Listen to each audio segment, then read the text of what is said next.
The head crusher was one of the most brutally efficient torture devices ever conceived. A machine engineered with a singular purpose: to apply unbearable pressure to the human skull.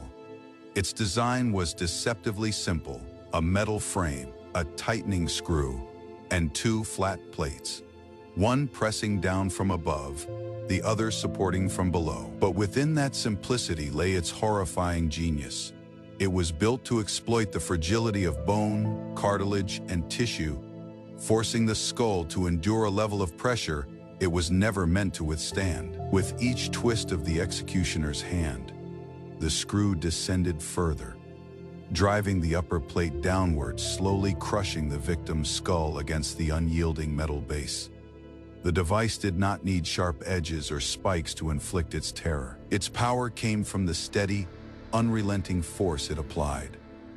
The victim's head was locked tightly in place, their jaw clamped on the lower plate, their skull trapped beneath the upper bar. Once secured, there was no escape. The executioner began to turn the screw, and with every rotation, the victim felt the crushing weight grow heavier, compressing their head inch by inch. At first, the pressure was agonizing but survivable, a steady tightening that caused unbearable pain in the jaw, teeth, and facial bones. Yet the true horror of the head crusher lay in its ability to escalate, to push the body beyond its natural limits until the victim's very skull began to fracture. As the device tightened, the jawbone was often the first to give way, teeth shattered, splintering in the victim's mouth. The mandible cracked, sending shockwaves of pain through the nerves of the face. The pressure continued upward, and the fragile bones of the cheeks and nose began to break. Each new fracture sent the victim deeper into agony, as cartilage snapped and blood vessels burst beneath the skin. The pain was not sudden and sharp like a sword cut, but slow, methodical, grinding. And agony stretched over time, with each second bringing new levels of torment. Eventually, if the screw was turned far enough, the skull itself would crack. The pressure on the cranium grew unbearable, compressing the brain within its own protective shell. The victim would feel not only the breaking of bone, but the disorienting effects of brain trauma, dizziness, confusion, convulsions. Blood and fragments of bone would sometimes seep from the nose and ears as the crushing force continued. In some cases, the eyes themselves were forced from their sockets under the immense pressure, a gruesome display that terrified onlookers and made clear the terrible potential of the device. What set the head crusher apart from other medieval instruments of torture was the precision of its design. It was not a chaotic or messy tool. It was mechanical, controlled, deliberate. The executioner had full authority over the pace of suffering. A single twist of the screw could increase the pressure just enough to heighten the pain without killing the victim, prolonging their torment for as long as necessary. The device's structure allowed the torturer to balance between inflicting agony and preserving life, ensuring that the victim's suffering could be extended for hours if desired. This level of control made the head crusher especially effective in extracting confessions. Victims were not simply placed in the device and killed. They were subjected to a gradual tightening, forced to endure the pain as the screw descended further and further. The slow crushing of bone was often enough to drive even the strongest individuals to beg for mercy, confess to crimes, or implicate others. The device's ability to generate unbearable pain without immediately ending the victim's life made it one of the most feared instruments of the time. The psychological impact of being placed in the head crusher was just as significant as the physical agony. Victims knew what awaited them. The sight of the device alone was enough to inspire dread. The knowledge that one skull could be systematically destroyed, that each turn of the screw meant a deeper descent into agony, created a fear that broke the mind before the body even entered the device. It was not just the pain, it was the anticipation, the awareness of the inevitability of destruction that made the head crusher so horrifying. Ultimately, the head crusher was a device that embodied the brutal ingenuity of medieval torture. It was not a tool designed to kill quickly, but to prolong suffering, to demonstrate the absolute power of authority over the individual. Its simple mechanics masked its devastating efficiency, a reminder that sometimes the most terrifying devices are those that exploit the body's most fragile vulnerabilities. With every twist of the screw, the head crusher lived up to its name, turning the victim's head into a slow ruin of shattered bone and unbearable agony. The head crusher was not always used to kill outright. More often, it was employed as a deliberate tool to force confessions from its victims, wringing words from them through unbearable pain. Unlike the swiftness of the gallows or the blade, the head crusher thrived in slowness. It was not about ending a life in an instant. It was about prolonging suffering, stretching it over minutes or hours, until the victim's will broke long before their body gave way. The device was a weapon of patience, engineered to grind down resistance turn by turn, until the condemned would say anything to make the agony stop. When the victim's head was placed in the device, the first few turns of the screw were already enough to unleash searing pain. The jaw locked against the lower plate, the skull braced against the descending bar above. At this stage, the pressure was excruciating but not yet fatal. Victims often endured broken teeth, fractured jaws, and searing migraines as the crushing force radiated through the bones of the face. Yet this was only the beginning. The executioner, skilled in his craft, rarely advanced the screw too quickly. Instead, he tightened it gradually, ensuring that the victim had time to fully feel the extent of their torment. The purpose was rarely execution alone. The head crusher was designed to be a stage in a process, a drawn-out ordeal where each new twist forced the victim closer to surrender. Inquisitors and officials prized the device because it could yield results without immediately killing the subject. Confessions, accusations, and secrets were often extracted under its weight.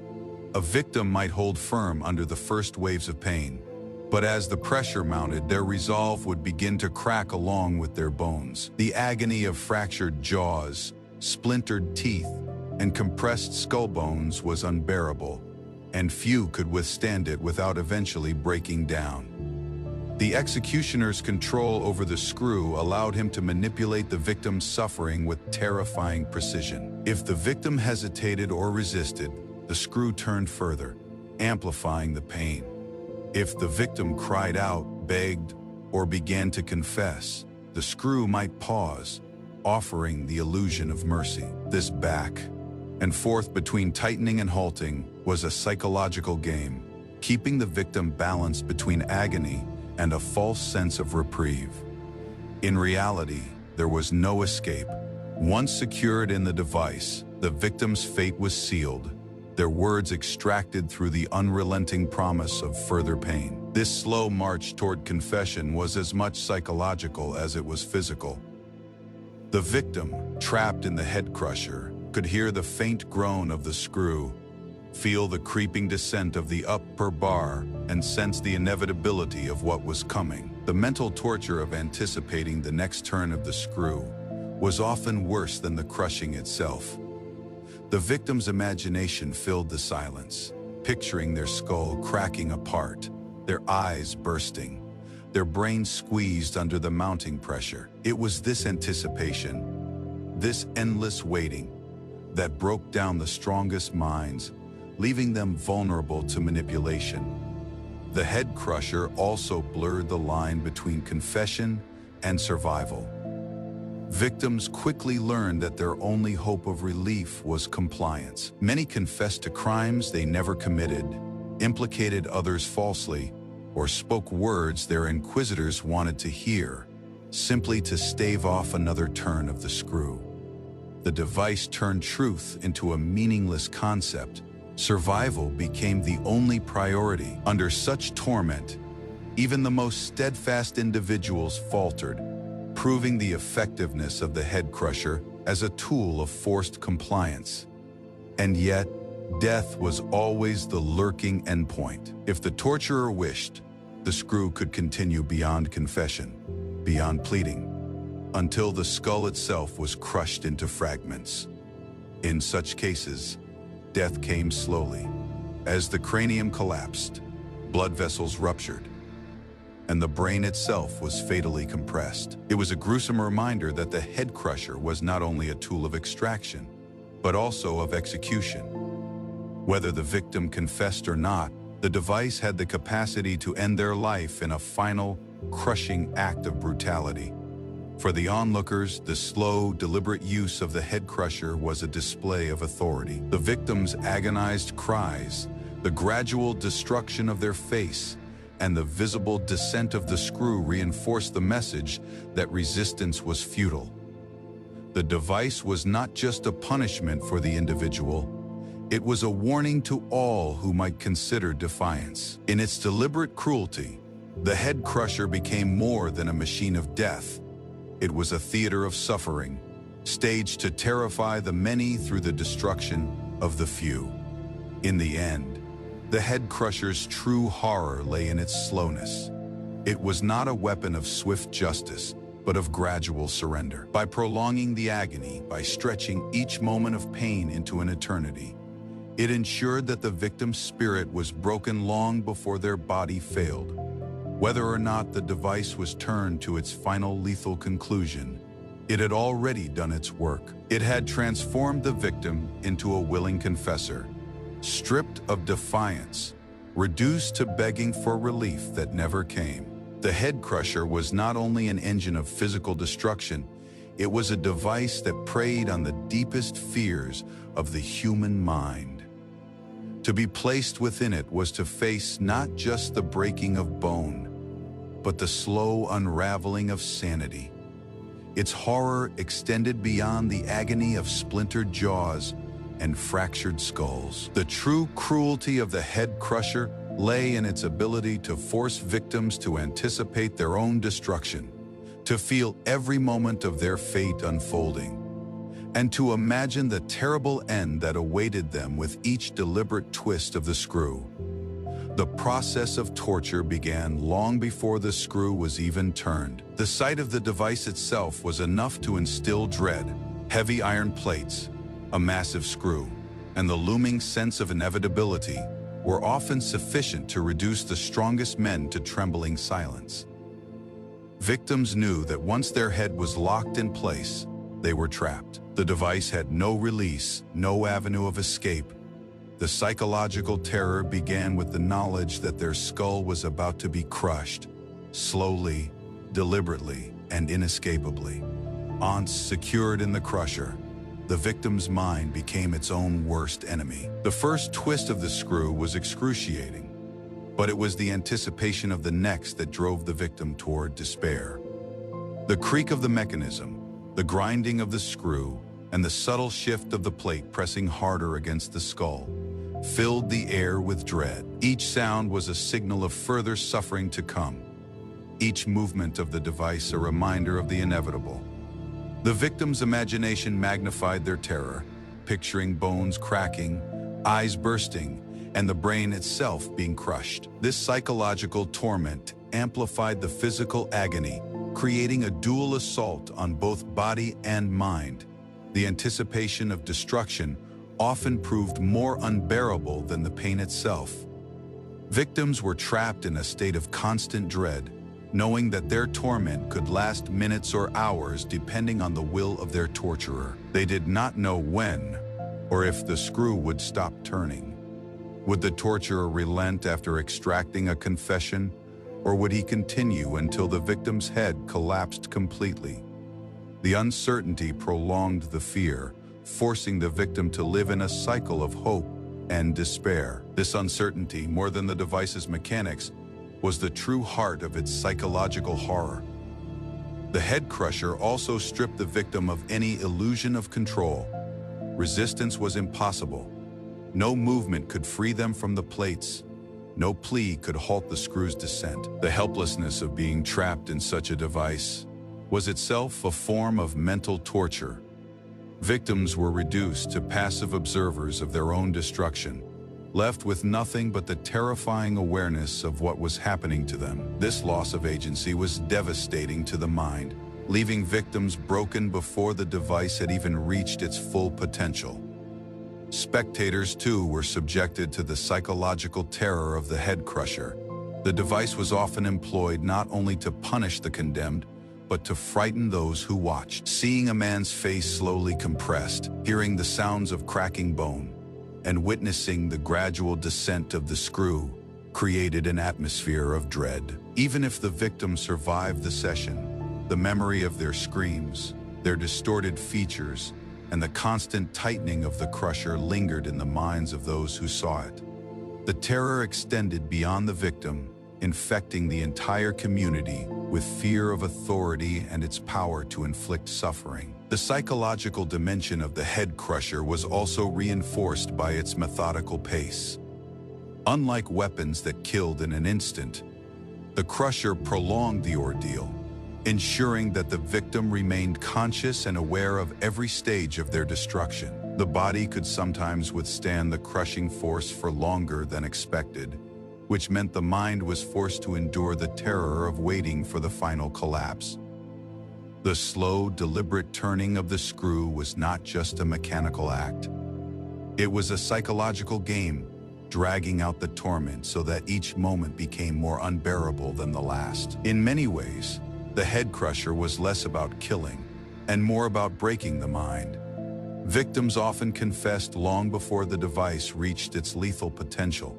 The pain was unendurable, yes, but it was the fear of what lay ahead that truly shattered their resolve. They imagined the plates grinding their skull into fragments, the eyes bursting under the pressure, the collapse of their very identity as their head was slowly destroyed.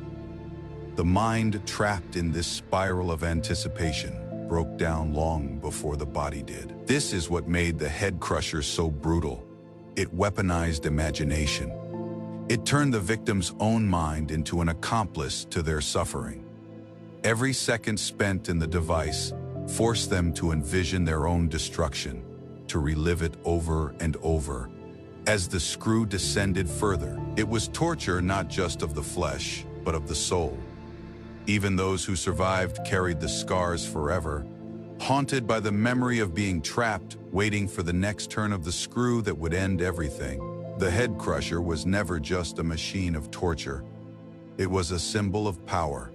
Its design, its methodical operation, and its devastating effects all served a purpose beyond the immediate torment of the victim. The device was a tool of authority, a way for rulers, inquisitors, and executioners to remind everyone of the price of defiance. To sit beneath its screw was not only to endure unimaginable agony, but to become part of a larger performance of intimidation.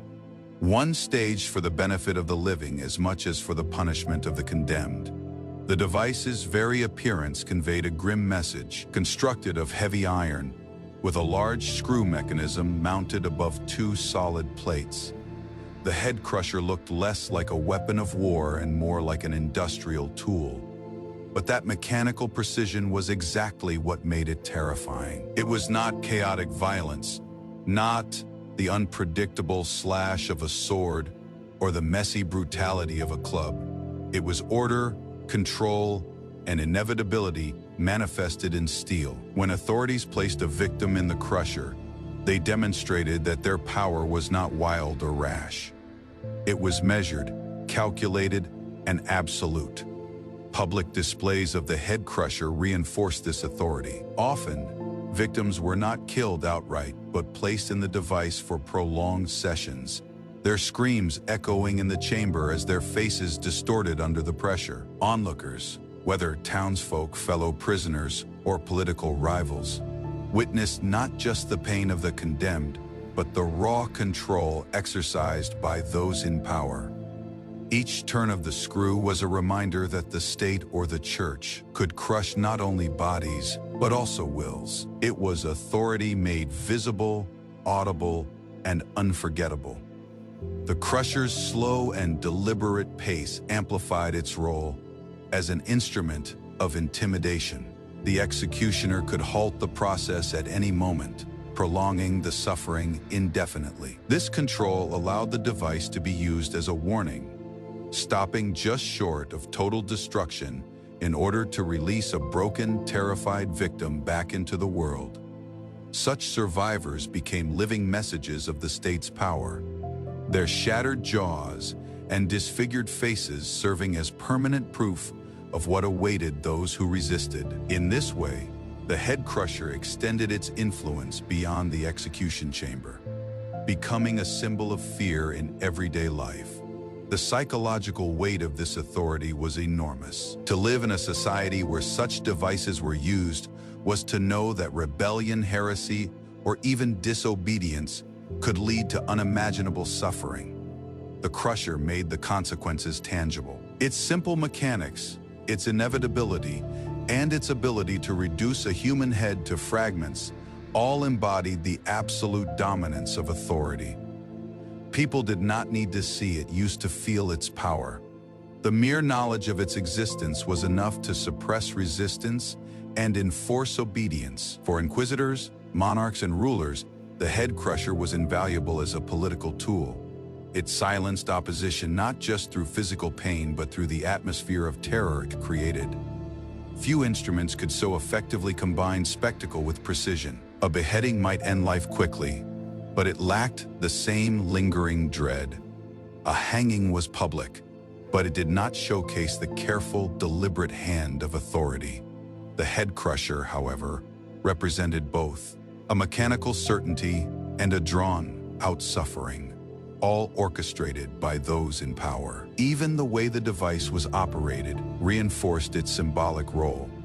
The executioner's hand on the screw was a direct metaphor for the hand of authority itself, controlling life and death with deliberate movements. Each turn was a statement. Your life is in our hands, and we can end it slowly, painfully, and without mercy. The crusher thus became more than a torture device. It became a ritual of domination, one where authority asserted itself with cold precision. The intimidation extended far beyond the victim's immediate circle. Communities who witnessed its use internalized the message of submission. The device was often mentioned in whispers, its name alone enough to conjure fear. Parents warned children, prisoners spoke of it in hushed tones, and entire populations lived under the shadow of what it represented. It was a symbol of control so effective that it often achieved its purpose without even being used. The fear of the crusher was sometimes enough to prevent defiance altogether. In this way, the head crusher transcended its physical form. It was not merely a machine of iron and screws. It was a psychological weapon, a visible reminder of authority's absolute reach.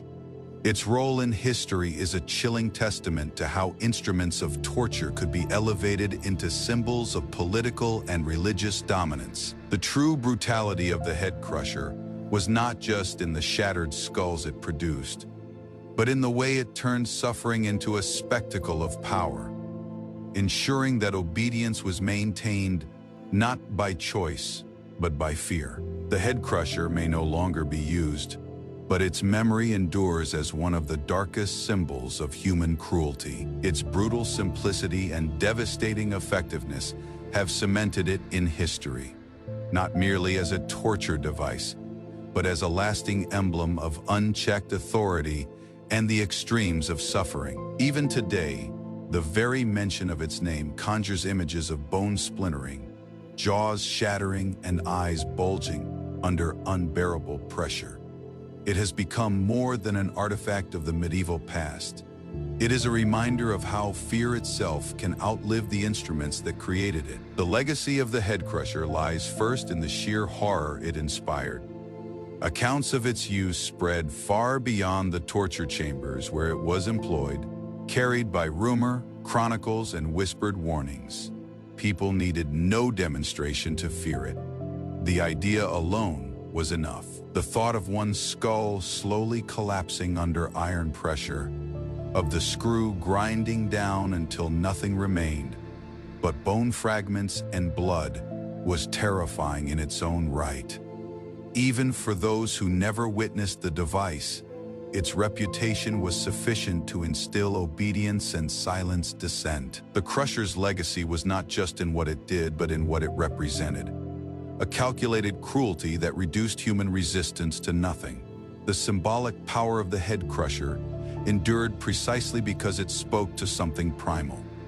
The head has always been seen as the seat of identity, thought, and spirit. To target it so directly, to crush it deliberately, was to annihilate more than the body. It was to obliterate the very sense of self. This symbolic destruction gave the device a potency that went beyond its mechanical function. It became a metaphor for domination. Authority's ability to not only control, but to obliterate the essence of those who defied it. As time passed, and the device fell into disuse, its memory persisted in stories, writings, and depictions. Medieval chronicles often described it as one of the most feared instruments of torture, and its image appeared in drawings and accounts, meant to illustrate the cruelty of inquisitions and authoritarian regimes. Later generations, looking back on the brutality of earlier centuries, used the head crusher as a shorthand for the extremes of torture. In art and literature, it came to symbolize the terrifying intersection of human ingenuity and human cruelty. A simple screw mechanism turned into a tool of unimaginable suffering. Its legacy also lives on in museums and historical exhibitions, where replicas of the device are displayed as grim reminders of the past. Visitors standing before the iron plates and screw often feel an instinctive chill imagining what it must have been like to sit within its jaws. Though silent now, the device continues to exert power over the imagination, forcing people to confront the darker chapters of history. Its presence in these spaces is a reminder that cruelty was not abstract but mechanical, methodical, and deliberate. The head crusher was proof that suffering could be engineered with precision. The horror of the device also influenced cultural memory in broader ways. Even in modern times, phrases and imagery connected to head crushing evoke extreme brutality. The head crusher remains a cultural symbol of what happens when power goes unchecked, when authority transforms innovation into cruelty. It represents the dangers of dehumanization, when people become mere subjects for pain rather than individuals with dignity and rights. In this way, the device continues to serve as a warning, echoing long after its use has ceased.